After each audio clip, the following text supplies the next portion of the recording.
What am I gonna do now that I'm no longer with Machinima? That's a good question. So yeah, a lot of people have been asking me what am I doing now? Am I actively looking for a job and all that kind of stuff? And I'll just break it down how I'm thinking about it as of right now.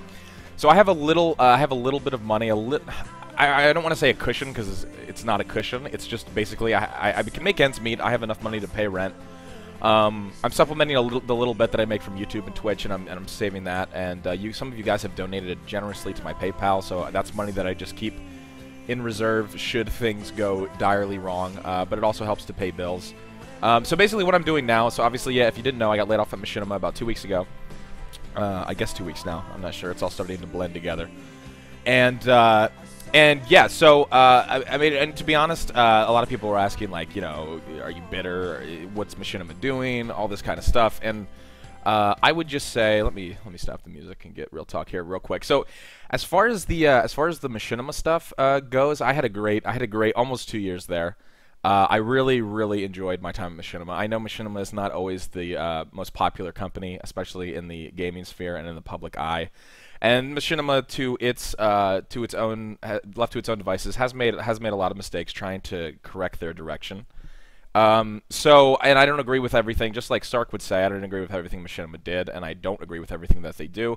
But overall, I would never have been able to do what I'm doing right now if I hadn't been hired by Machinima back in the day.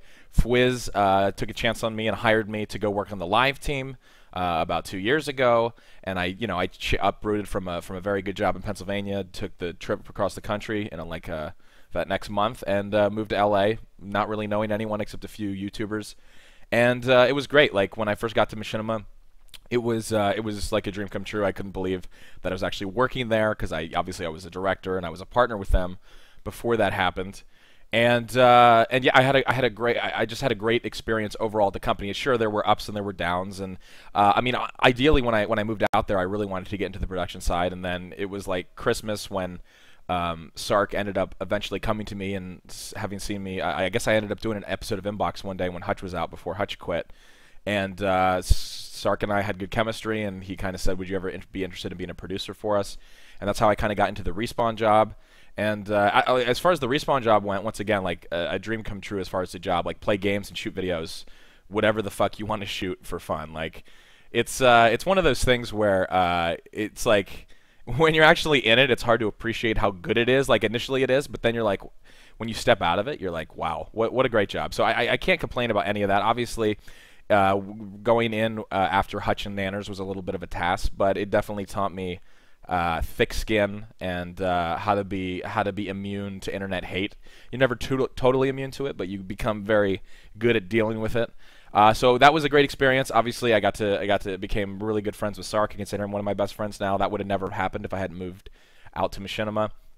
And then I got to cut my teeth on producing pieces, on editing videos, on hosting, on getting to go to events. I mean, if you look at the things I got to do while at Machinima, I mean, it was a really good experience for me. I wouldn't change anything for the world. And, you know, obviously it's unfortunate that I got laid off, and obviously to all the other people that got laid off too.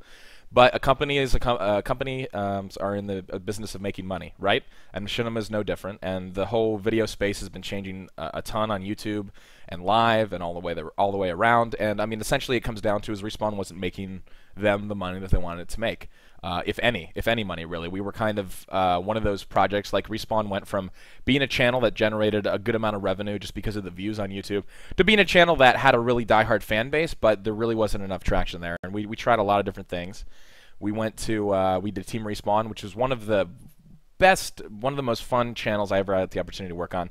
Sark and I and the whole team, Mondo, Swing, and Wood, put our fucking hearts into that channel, Short too. And you know, it's unfortunate that we didn't really get the time to work it out.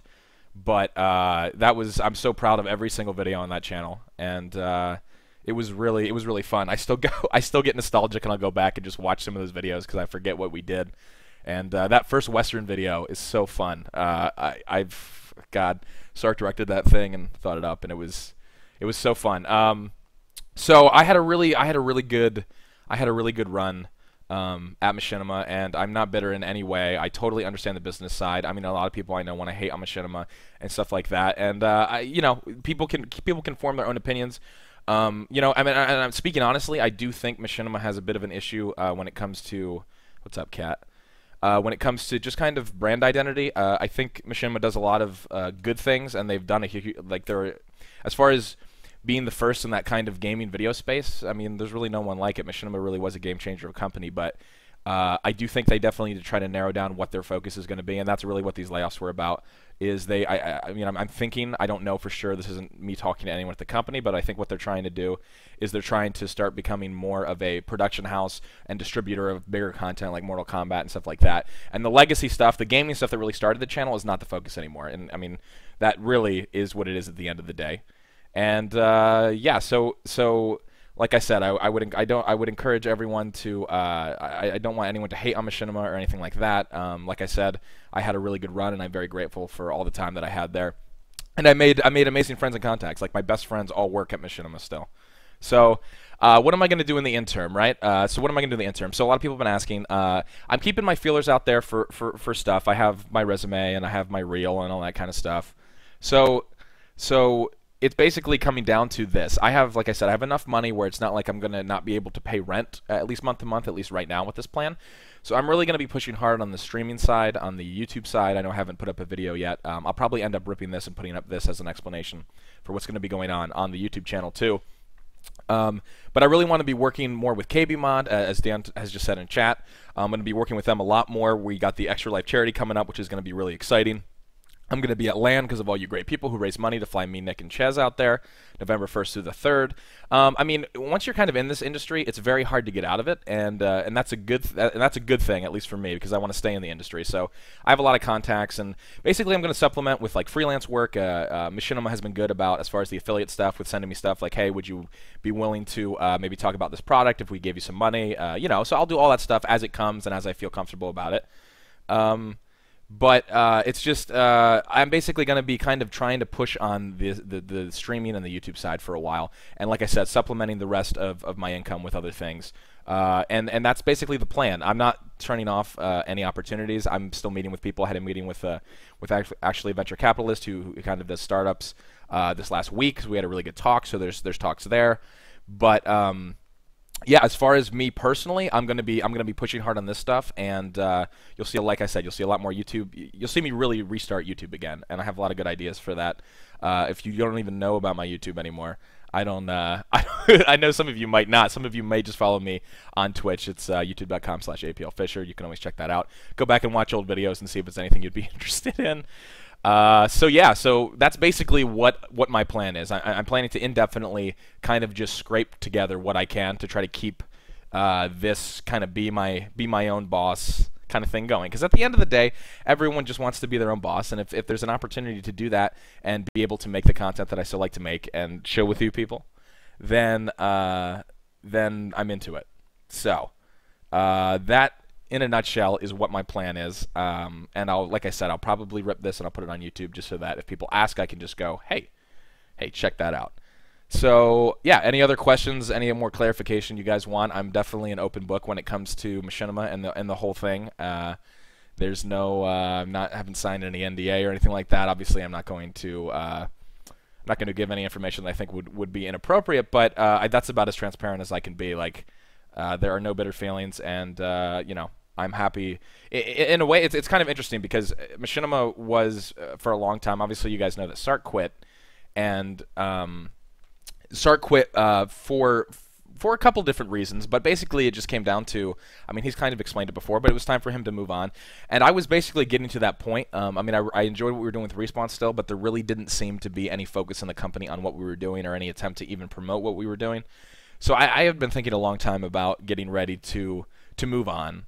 So it was in a weird way, it was kind of it was a forced direction on me, like, because one thing when you're in a good job, and it was a good job that I had, it's hard to quit something like that, because it's never bad enough to be like, or at least for some people, for me, it's never bad enough to be like, I'm going to quit this, because then you go, well, you know, that could be a really dumb move, right? But when you get laid off or you get fired and you don't have a choice, it really narrows your focus, and you're like, well, it's time to move on.